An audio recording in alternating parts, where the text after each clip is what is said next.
CP, c'est parti pour les maths. Alors vous prenez votre ardoise, votre Velleda, votre chiffon et on commence la dictée de nombres. Alors aujourd'hui, on va se limiter à la famille des 60, 60, 70, d'accord? Pour que ça rentre bien, je vais vous dicter que des nombres dans lesquels on entend 60. Mais quelquefois, le nombre après, ce sera plus petit que 9, ce sera 64, 65, 69, 60. Donc là, on sait que c'est celui qui commence par 6 dizaines. Et quelquefois, ce sera le nombre qu'on entend après 60, ce sera plus grand que 9. 74, 70, 75, 79. Et là, on sait qu'il y a 7 dizaines, c'est celui qui commence par 7. Ok, vous êtes prêts? Allez, c'est parti. On commence par 63. Allez-y.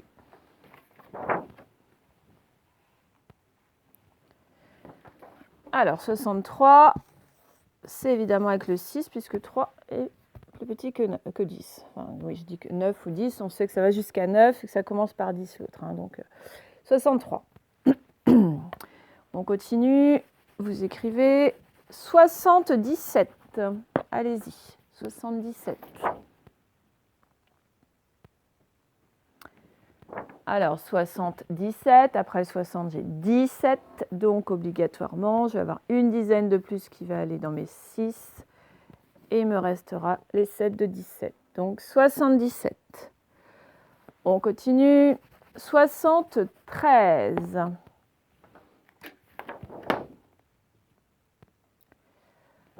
73, après 60, j'entends 13.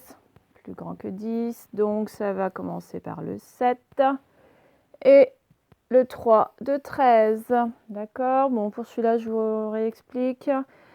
Dans le 7, il y a le 6 de 60 et le 1 de 13. C'est pour ça que ça nous fait 7. On a les 6 dizaines de 60 et la dizaine qu'il y a dans 13. Donc en tout, ça nous fait 7 dizaines que l'on voit là. Et puis le 3 qui reste des unités de 13. Allez, un autre, vous écrivez 68.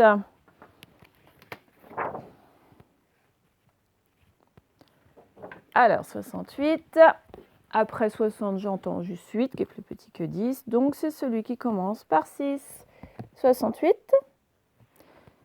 c'est Lucky qui fait bouger la caméra.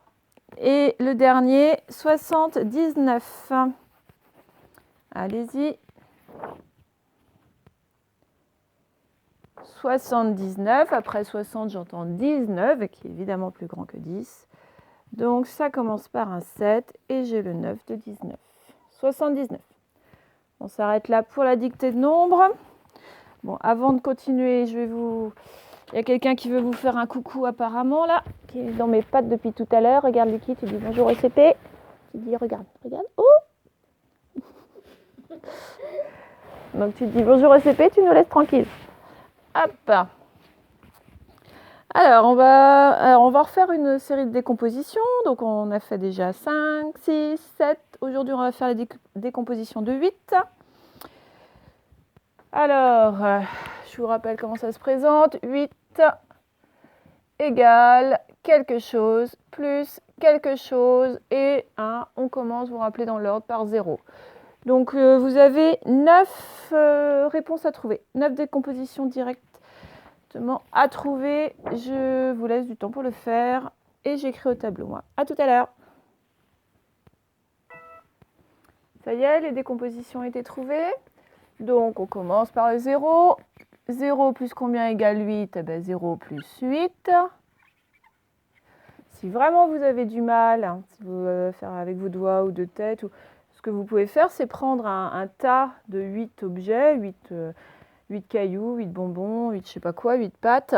Vous prenez 8 objets comme ça, hop, et puis voilà, vous dites, si d'un côté j'en mets 0, évidemment de l'autre il m'en reste 8. Si d'un côté là, hop, j'en mets une pâte là, hop, de l'autre il m'en reste 7. Si d'un côté j'en mets 2, pof, de l'autre il m'en reste 6. Si d'un côté, j'en mets 3, choc, de l'autre, il m'en reste plus que 5. Si d'un côté, j'en mets 4, eh ben de l'autre, j'en ai 4, hein, puisque 4 plus 4, ça fait 8. Alors, si d'un côté, du coup, j'en suis rendue là, tchoc, j'en mets 5, eh ben de l'autre, il m'en reste 3, hein, puis je vois bien que c'est l'inverse de celui-là. Si d'un côté, j'en mets 6, là j'en ai 6 de ce côté-là, eh ben de l'autre, je vois que j'en ai plus que 2. C'est l'inverse d'ici. D'un côté, je vais en mettre 7. Hop, les 7 qui sont là. De l'autre, il m'en reste une, c'est l'inverse de celui-là. Puis si d'un côté, j'en mets 8, bah, c'est-à-dire je prends toutes celles-là, bah, je vois bien que de l'autre côté, j'ai rien du tout. 8 plus 0, et c'est l'inverse de la première. Voilà. Il y a une maman m'a dit que son enfant avait encore du mal avec ça, donc s'il y en a d'autres qui ont encore du mal, voilà, faites avec des vrais objets, puis voilà, vous mettez à chaque fois 0 de côté, 1 de côté, 2 de côté, et puis vous voyez ce qu'il y a de l'autre côté. Voilà pour ça. Alors là, je vais vous proposer 3 nombres que je vais vous demander d'écrire, mais en lettres cette fois. Alors normalement, pour écrire en lettres, vous savez, vous vous aidez des petits panneaux qui sont au-dessus de vos porte-manteaux. Donc ce que je vais faire, c'est que je vais les décrocher parce que je ne peux pas trop déplacer comme ça mon téléphone. Donc je vais décrocher les petits panneaux en lettres et je vais vous les accrocher ici. Et pour pouvoir faire l'exercice que je vais vous demander. Donc je mets pause, à tout de suite. Alors me revoilà, j'ai accroché donc nos petites affiches avec le nom le nom des chiffres écrits en lettres. Et je vais vous demander d'écrire donc des nombres en vous aidant de ces petites affiches. Donc le premier nombre que je voudrais que vous écriviez, c'est celui-là, c'est-à-dire 17. Donc moi je l'ai écrit en chiffres, vous l'écrivez en lettres en vous aidant de tout ça.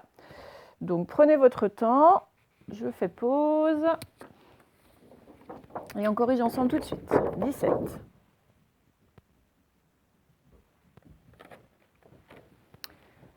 Alors pour 17, dans 17 on entend 10 et on entend 7. 10, il est là, D-I-X. 10. 7, il est là, S-E-P-T. Donc, je fais un espace entre les deux, bien sûr, on ne colle pas les deux. Par contre, on met un petit tiret entre les deux. 10, 7, 17. D'accord? Si vous n'avez pas mis le tiret, ce n'est pas très grave, mais il faut quand même se rappeler qu'il y en a un tout le temps pour les nombres plus petits que 100. On continue. Cette fois, je vais vous demander d'écrire 38. 38 que j'écris en chiffres, moi, vous l'écrivez en lettres. Allez-y.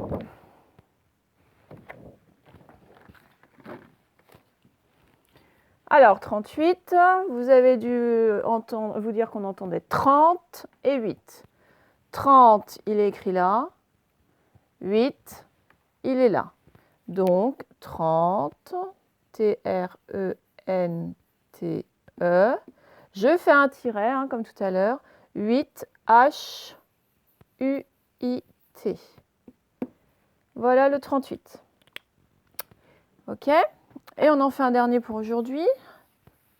Je vous demande d'écrire 42. 4 et en 2. 42. Allez-y.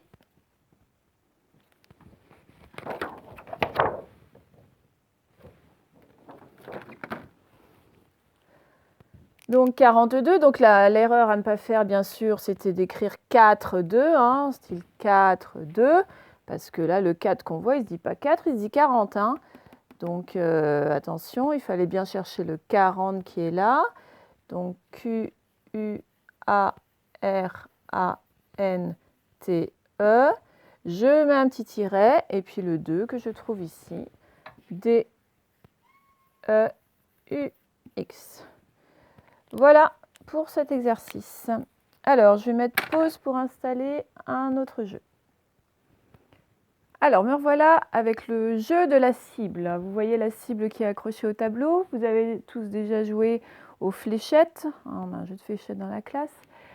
vous savez qu'on n'obtient pas le même score suivant l'endroit dans lequel on tombe pour la cible. Donc si on tombe dans le bleu, on obtient 1 point. Si on tombe dans le vert, on obtient 5 points. Et si on tombe dans le rouge, alors là c'est le mieux, on obtient 10 points. D'accord ?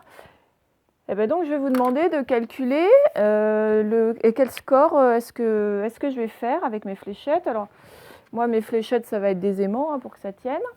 Donc je vais mettre mes fléchettes donc, dans 3 endroits et je vais vous donner un petit temps pour que vous calculiez quel est mon score. Ok ? Eh bien pour commencer, j'ai une fléchette dans chaque couleur. Donc on fait une petite pause et vous cherchez chez vous quel score est-ce que j'ai obtenu. Alors quel score est-ce que j'ai obtenu en mettant mes fléchettes comme ça.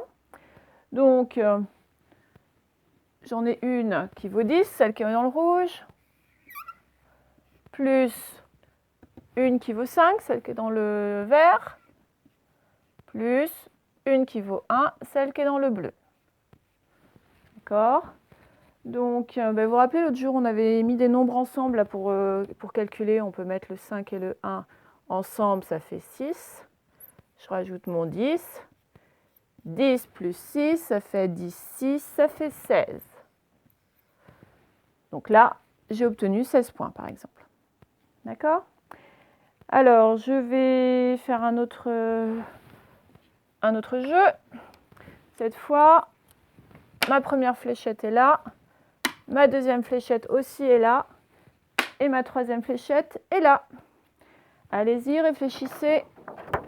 Quel score ai-je obtenu ?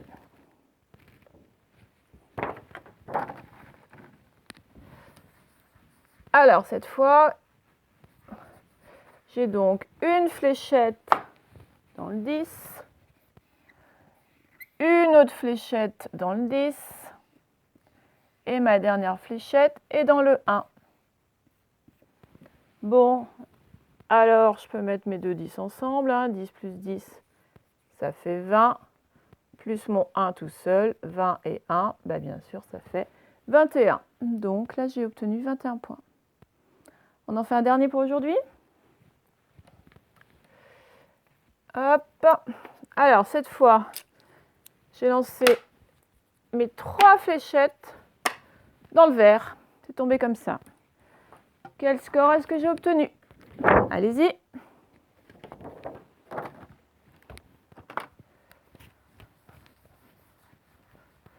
Alors, si mes 3 fléchettes sont dans le vert, elles sont toutes dans le 5. J'ai 3 fois le 5. J'ai 5, plus encore 5, plus encore 5. Bon, je sais que 5 plus 5, ça fait 10, plus mon 5 qui reste. 10 plus 5, ça fait 10, 5, mais nous en français, on dit 15. Et j'ai obtenu 15 ici. OK pour ce jeu ? Allez, on va changer. On va faire des petites révisions. Alors, je vais reculer mon caméra. On va faire des petites révisions de forme. Je vais vous montrer une forme, tout simplement. Puis vous allez me dire comment est-ce qu'elle s'appelle, cette forme. Voilà. Je vous laisse à chaque fois un petit peu de temps pour répondre chez vous. Première forme, on y va. Alors, vous mettez pause si vous avez besoin de plus de temps. Ça, c'est ce qu'on appelle... Alors, d'abord, on regarde. Il y a 1, 2, 3 côtés. 1, 2, 3 sommets. Donc, c'est ce qu'on appelle un triangle.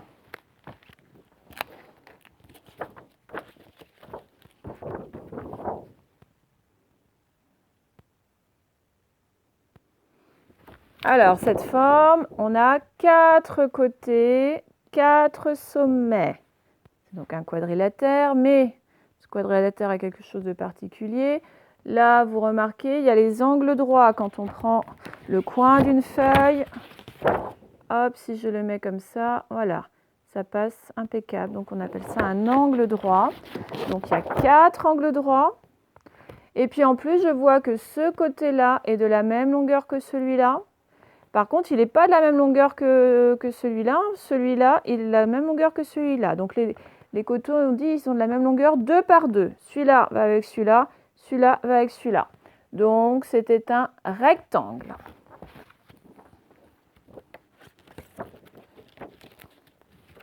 Continue. Bon, ça, je ne laisse pas trop longtemps, vous savez bien sûr. C'est un cercle. Alors, un rond, on dit ça en maternelle. Maintenant, on dit un cercle. D'accord? Alors, celui-là. Allez-y, réfléchissez. Eh bien, comme tout à l'heure, c'est un rectangle aussi, puisque j'ai 4 côtés qui sont égaux 2 par 2. Celui-là va avec celui-là, celui-là va avec celui-là. J'ai 4 angles droits. C'est donc un rectangle. Je le présente comme ça. Si je vous l'avais présenté comme ça, c'était aussi un rectangle. Si je vous le présente comme ça, c'est un rectangle. Hein. Les rectangles, ce n'est pas toujours posé comme ça, comme vous avez tendance à le faire quelquefois. Un rectangle, il peut être posé comme ça, ou comme ça, ou comme ça, ou comme ça. C'est la même figure, vous voyez bien. Donc, c'est un rectangle. On continue, celui-là.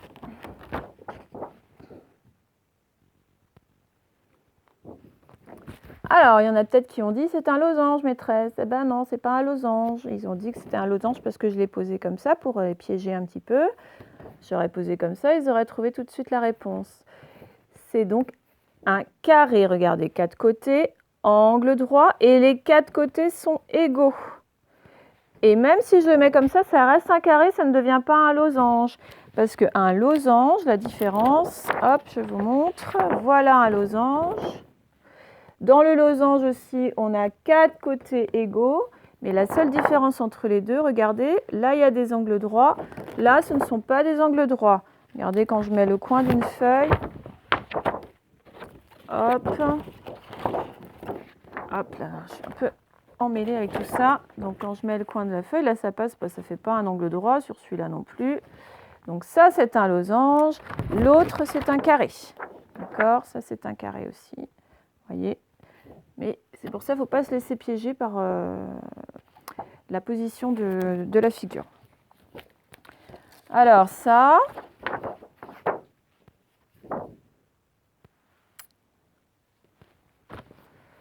bon, vous avez dû compter 1, 2, 3 côtés, 3 sommets. Donc à partir du moment où il y a 3, c'est triangle. Bon, c'est un triangle particulier, vous apprendrez ça plus tard. Mais ce qui nous intéresse, nous, c'est triangle. Et le dernier.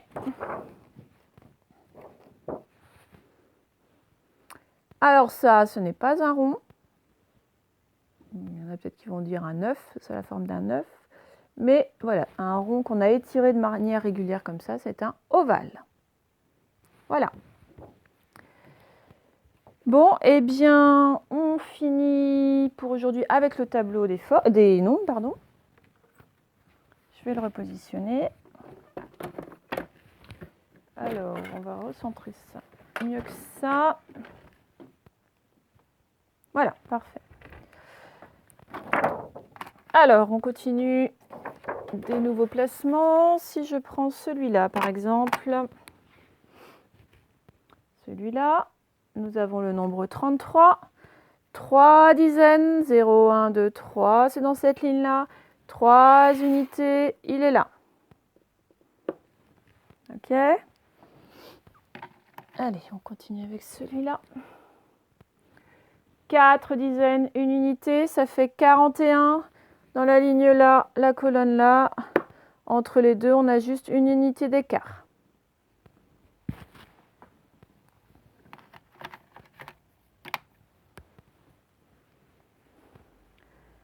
Celui-là, même si je ne sais pas le lire, je peux dire qu'il a 9 dizaines et 0 unités. Donc, il va se trouver tout en bas et au début, là. Eh bien, c'est le début de la famille des 90. C'est le 90. Voilà. Et puis, un dernier.